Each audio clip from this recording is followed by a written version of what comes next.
Welcome to Money Talks. I'm Cathy Yang, your intel on the Philippine markets and the economy. In the headlines, in just a few moments, the government will release the Philippine inflation data for May.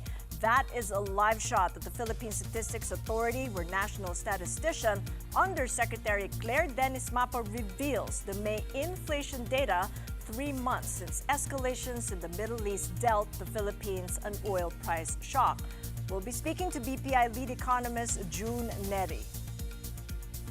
A study by the World Bank says nearly 3 of 10 Filipinos are at risk of slipping into poverty, while spikes in oil prices could push 2 million more below the poverty line.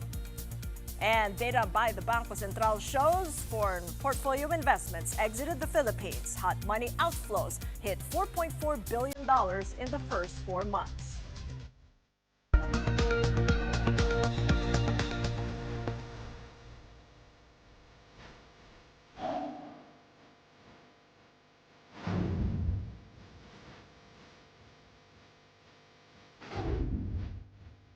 And the Philippine Statistics Authority is holding a media briefing on the May inflation figures. Let's listen in.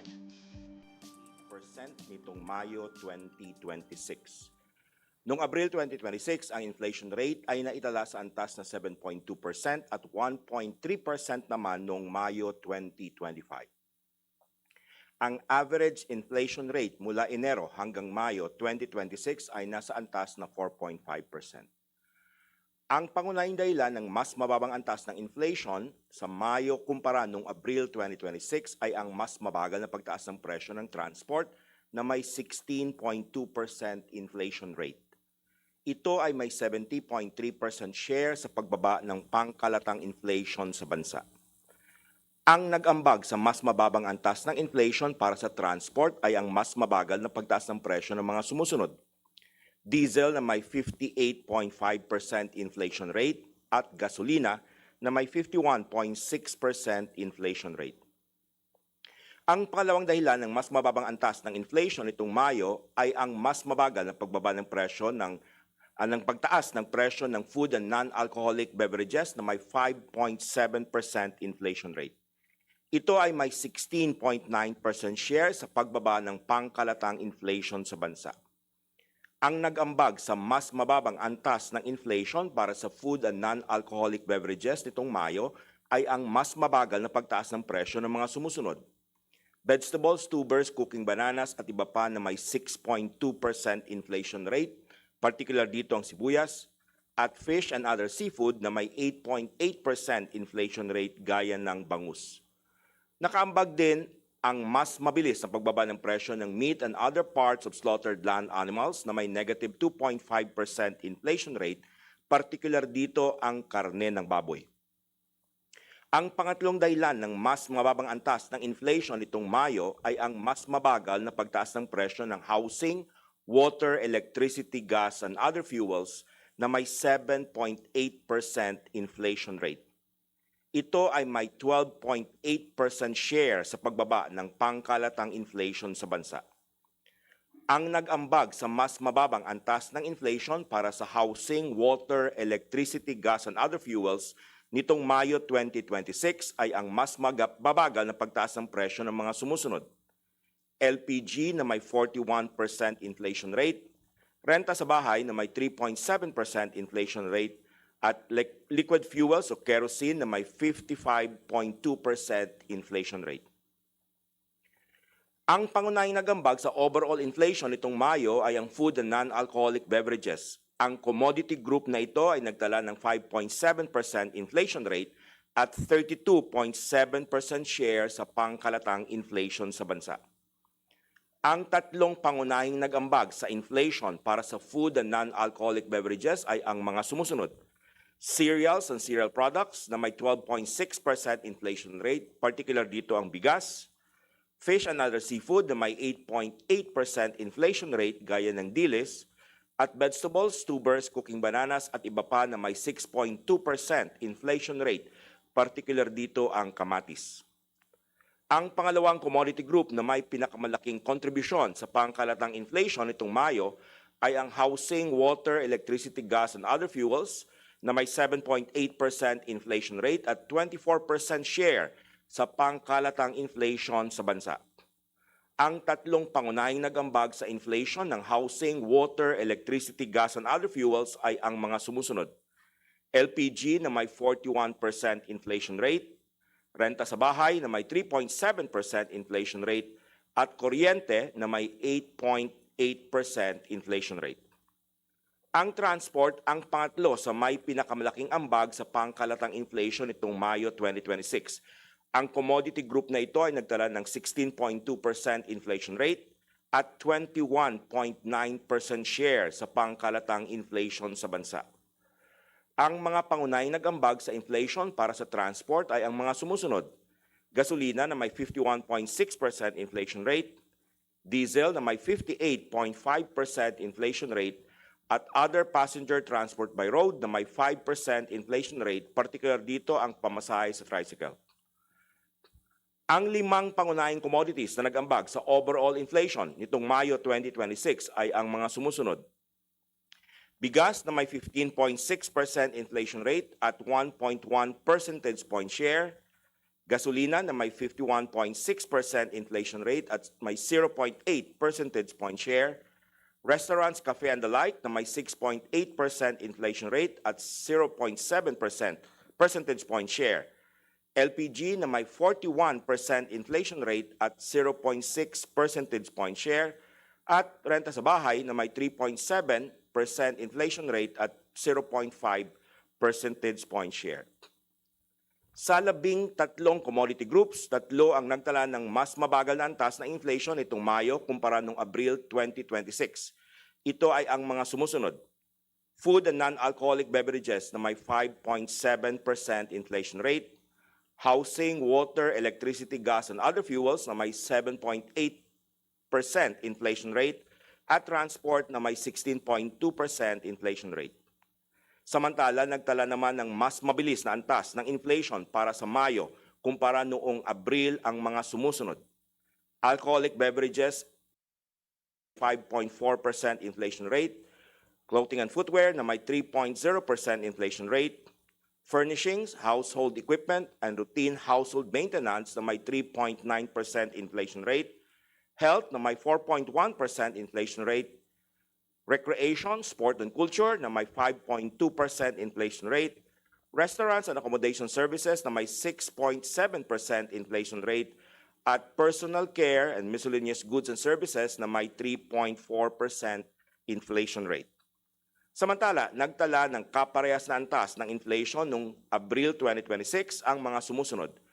Information and communication na may 0.9% inflation rate, education services na may 2.9% inflation rate, at financial services na may 0% inflation rate.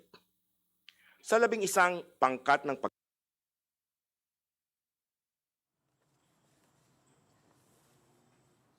That was the media briefing still going on at the Philippine Statistics Authority with Claire Dennis Mapa, our national statistician. Just to recap, Philippine inflation for May has come in at 6.8%. That's a lot slower than the April 7.2% recorded 3 months into the Middle East conflict. We have a slower inflation of 6.8%, but also well above the Bangko Central's forecast range of between 7.1 and 7.9%. Let's get June Neri of BPI for his immediate analysis on those figures. It's good to have you with us, June. Welcome back to the program. Glad to be here, Cathy, and hello to your viewers. All right, so what do you make of that? Were you just as surprised? We overshot on the median there for a change. Yeah, significantly, Cathy. Everybody's having difficulty doing all of these month-on-month estimates. Even the BSP's range is also out of the actual figure, 7.1 to 7.9. Again, maybe the timing of the surveys conducted by the PSA, very difficult to estimate when they do all of these surveys. No? But it provides some relief for the BSP, I think, Cathy, but they continue to be fairly behind the curve at 6.8% versus a policy rate of 4.5%. That's still a significant differential. For the full year, they're also looking at 6.3% inflation, 6.8 at the moment is still much higher. So they will still have to have some catching up to do, although by probably a lot less than they expected before the print came out. We'll pick up on that a bit later, but I wanted to pick up on what you said about the lag, the windows in which the PSA is doing its survey. Could you build a scenario for us if indeed the survey was taken just before perhaps you took your own survey? I Yeah, mean, you so checked when in at 8.3% of a forecast, a lot faster than the result of 6.8. correct. So this was also the reason why we underestimated the April print. We were only looking at 5.7 and surprised by the 7.2. That means that some of the rollbacks that were seen in April are probably only starting to be captured by the May figures, Kathy. You know, so that's the trick. That's the tricky part. The tail end of the month sometimes carries over to the following month. No? So in the case of the June print, which is coming out in early July, that will probably be able to capture uh, the rollbacks that were seen in late May and early June. Yeah.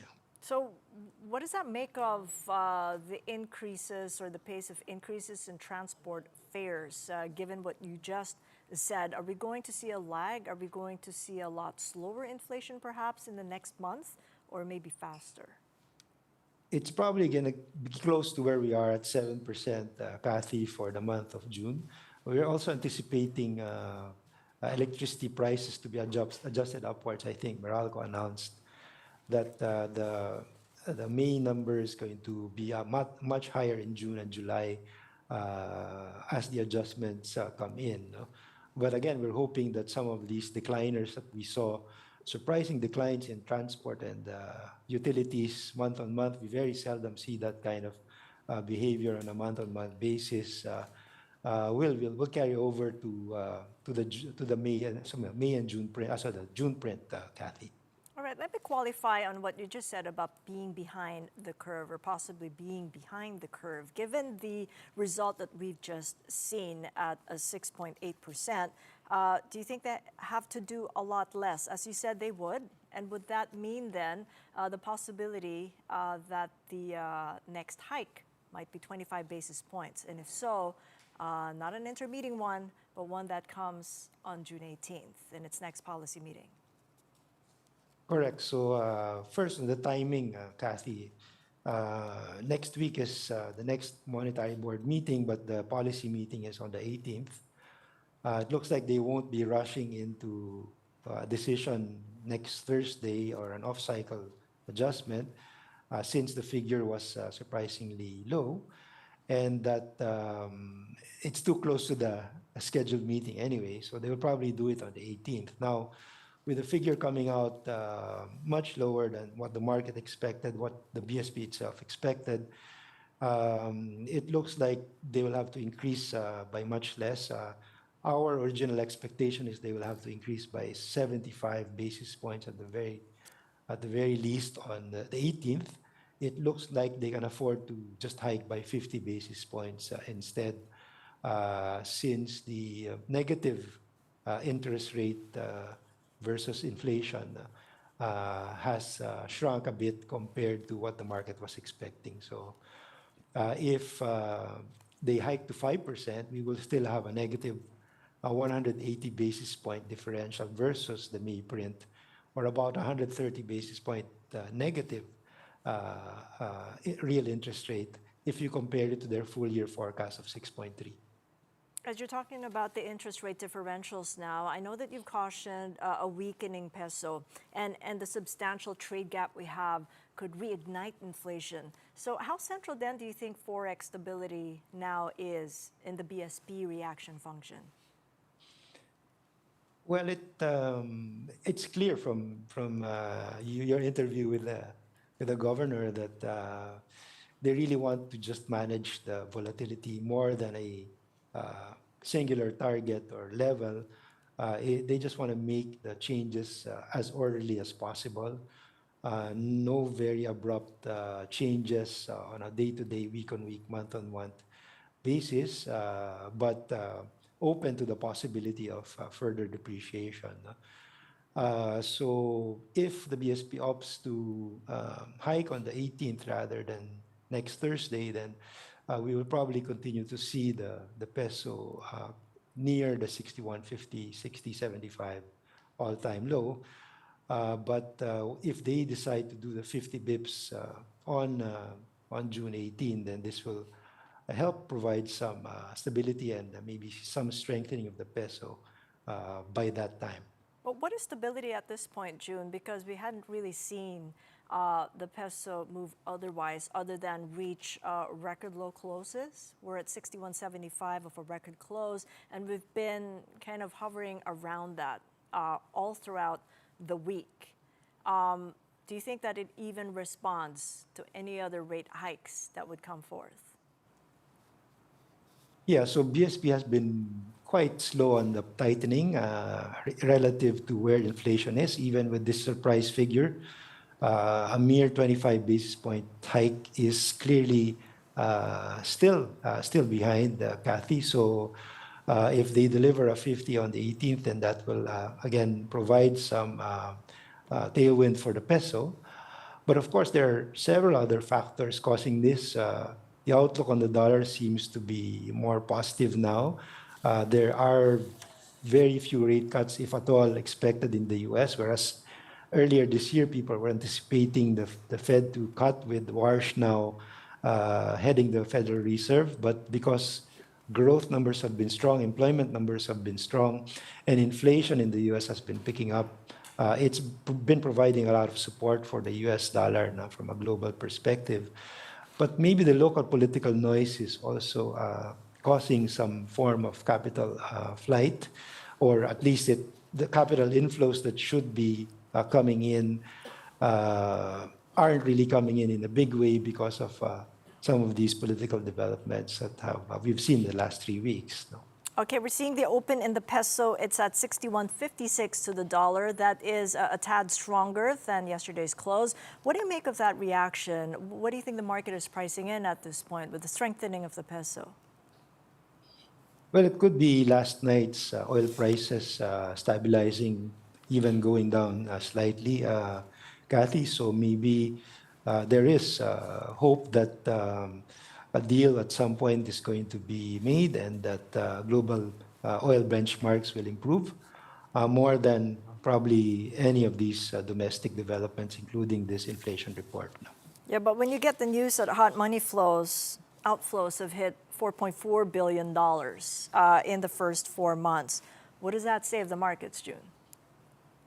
Well, it means that it's not just the current account position which is creating pressure on the peso, that it's a combination of both capital and current account factors that have led to its approach of the 62 level. So we're hoping that will eventually improve, again with a hike on the 18th, and hopefully some improvements in the political landscape, Cathy. Indeed. I was just getting to that, the political and governance issues. It's a big layer on top of what we're talking about. We've seen how political and governance issues, like the recent flood control scandal, have already hit growth projections. So how do those risks complicate the Bangko Central's fight against inflation, and also provide that risk of maybe an overshoot in the rate hiking because of what's going on politically? Yeah, so investors and credit rating agencies watch a lot of things. They look at the debt ratio, they look at the external position, but they also watch governance very closely, Cathy. And so far, the signs in the past 3 weeks seem to suggest that our governance stature is not really improving, if at all, maybe even deteriorating. So that being part of the scorecard of both private and watchers like the credit rating agencies are going to weigh on the outlook for the exchange and the overall credit rating of the country. So that's clearly part of the equation, not just the rate adjustments that are being carried out by the BSP. All right, we'll leave it there, June. But thank you so much for joining us. Yet another overshoot, but the insights have been very helpful. June Neri of BPI. You're watching Money Talks. Coming right up, the PSEI snaps its 3-day winning streak on Thursday. And let's take a look at the new movie showing in cinemas this week. Yes, it's going to be a weekend in 24 hours. Keep it here on One News.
Back to Money Talks. I'm Cathy Yang. The World Bank warns that nearly 3 of 10 Filipinos are at risk of slipping into poverty due to higher food and fuel costs. In its Philippine Poverty and Equity Assessment released yesterday, the World Bank found that 27.7% of Filipinos are vulnerable to falling into poverty. Higher transport and energy costs are eating into food prices and household budgets. World Bank economist Liliana Salza says the poor and vulnerable households have no cushion to absorb the price shocks, making them the hardest hit. The World Bank also projects the Marcos administration to miss its single-digit poverty rate goal. The group expects this figure to decline to 12.3% by 2028 if the pre-pandemic relationship between growth and poverty reduction holds. The midterm update of the Philippine Development 2023 to 2028 has set an 8 to 9% target. Foreign portfolio investments or hot money exited the Philippines in the first 4 months of the year. Preliminary data from the Bangko Sentral shows hot money outflows eased in April to $1.6 billion from nearly $2 billion in March. From January to April, foreign portfolio investment outflows posted a net outflow of $4.41 billion. It's a reversal from the $923 million net inflow in the same period last year. Dan Roses of SM Investments Corp says investors have become more cautious due to geopolitical tensions, a stronger dollar, and uncertainty over global interest rates. In other news, the Senate Blue Ribbon Committee's inquiry into the alleged flood control scandal is set to resume Monday. But questions remain over who controls the panel. On Wednesday, newly installed Blue Ribbon Chairman Erwin Tulfo postponed Thursday's hearing and moved it to June 8. But Senator Alan Peter Cayetano rejected the move and pushed through with their own hearing under the committee's sub-panel on Thursday. Cayetano also maintained that he remains the Senate president. During the proceedings, 18 men who identified themselves as former bagmen of ex-Congressman Zaldico claimed suitcases of cash were delivered to several personalities, including Senators Tito Soto and Erwin Tulfo. Both senators denied the allegations. The witnesses also again linked President Bongbong Marcos and former House Speaker Martin Romualdez to the alleged cash deliveries, claims both have already denied. Former Senator Antonio Trillanes was also accused of receiving money, but he rejected the claim and said he would file cyber libel complaints. Meanwhile, the NBI said it received information that the witnesses were allegedly paid 5 million pesos each to testify. Cayetano challenged the NBI to appear before the Senate, while NBI Director Jaime Santiago Matibag said he would wait for a subpoena. Checking in on the Philippine peso, as we mentioned, it opened a tad stronger following the inflation data. And indeed, it is at 61.56 to the dollar. The local unit advanced by 12 centavos yesterday to settle at 61.625 against the greenback. This comes as expectations of higher inflation fanned rate hike bets. Checking in on the markets overseas, U.S. futures fell in overnight trading as investors awaited the May jobs report. The Nasdaq tumbled nearly 1%, S&P slides nearly 0.5%, and the Dow sheds 0.1%. Asian markets in the red this Friday following the slump in Wall Street tech stocks. South Korea's Kospi plummets nearly 6%. Japan's Nikkei 225 tumbles 1.5%, and Australia's ASX 200 declines nearly 0.5%. Healthcare and financial stocks fueled the Dow's surge on Thursday, gaining 1.7%. The S&P climbed 0.4%, Nasdaq slid about 0.1% as investors hit the pause button on the AI trade.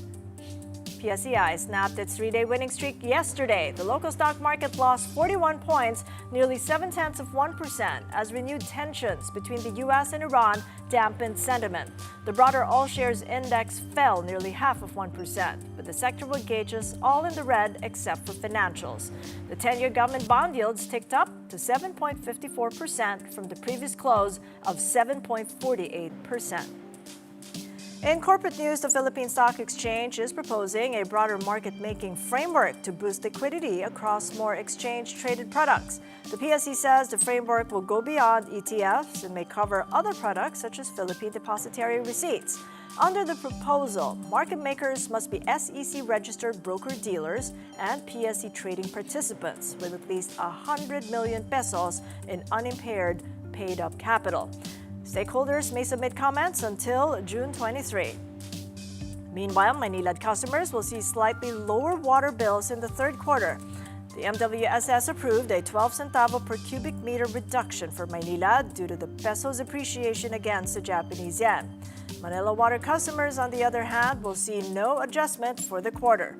The regulator also says it does not expect a water crisis despite the looming El Nino, though some localized interruptions may still occur. And BPI-AIA is expanding its medical and life protection offerings for freelancers, gig workers, and self-employed Filipinos. The company says its medical solutions products aim to help independent workers who may not have employer-sponsored health benefits cover hospitalization, healthcare, and life insurance needs. On a much lighter note,